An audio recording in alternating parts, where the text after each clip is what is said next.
diagnosed at about 2 years old. And even before then, we suspected. And so we began doing research pretty early, and we saw everything on the internet, from different kinds of medicines cause it, to gluten allergies, to gut health, all kinds of stuff. But every resource said it's very difficult to actually identify what the food is, if it's an allergy, or what the medicine is, or it's just, you just have to take things away until they might be eating just one thing. And then we came across different kinds of therapy, and MeRT. MeRT was the one that I focused on because it was non-intrusive, it didn't hurt.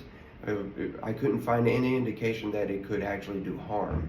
It could either do help or nothing. And so I felt like, one, that's easy, and two, there's no frustration involved, right? You don't do the EEGs often enough for it to become a routine that he gets used to. Right. It is the improvement across the process.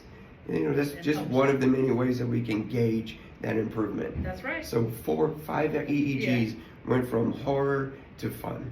Yeah. So, that's good. So, and that's also important for the people watching. The first EEG, don't let it be discouraging. Yes. Just let the process work its way. Yeah, so one of the biggest improvements has been how he interacts with people. Before, strangers could not come around. If we took him to a restaurant, there would be an episode. Even my dad would come and try to just talk to him, not even touch him, just talk to him, and we'd give him a real mean look.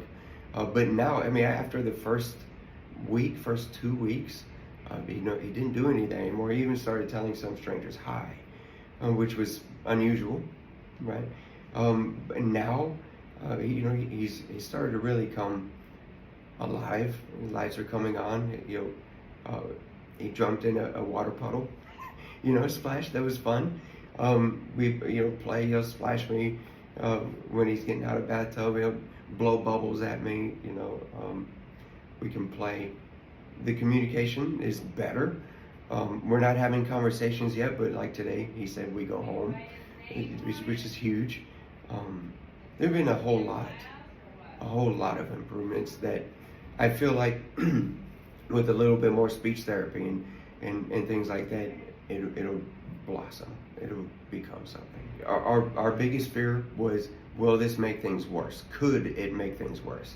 And y'all walked us through how it may make him excitable, right? He may not sleep well. If that's the case, we communicate that to you, and you dial things back, you change things however you need to.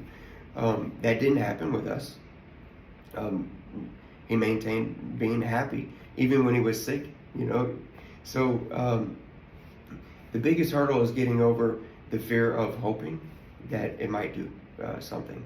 And that's hard. Even my family asked me, well, how are you going to feel if this does nothing? And I told them, I think I'll still feel better because I did the best that I could do for him. This isn't for him as a child. This is for him as an adult. The sooner we get it done, the sooner we work on it, the better, hopefully, the improvements will be for him. And that's lifelong. Our job as a parent is to, among other things, teach our kids how to live without us. And this is a really big deal for him. He's got to be able to communicate. He's got to be able to learn a craft. And I didn't feel confident that I could teach him anything in the beginning. I couldn't teach him to pray. I couldn't teach him to build anything, because the communication just wouldn't happen. And already that has happened. He started folding his hands. He started saying the words. We were working on building something this past weekend, and he was interested in it. So teaching him a craft is very important. I loved it.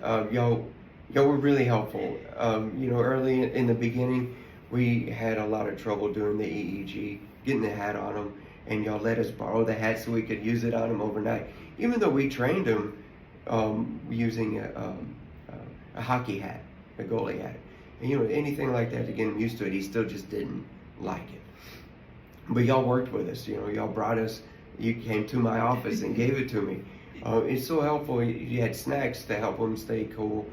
during the therapies. And it didn't take long for him to get used to you and Jackie and just look forward to running in here and forget it. I'll open the doors, I know where I gotta go, and run in and sit in his chair. This is my seat. So even he felt welcome, and as an autistic kid, that's special.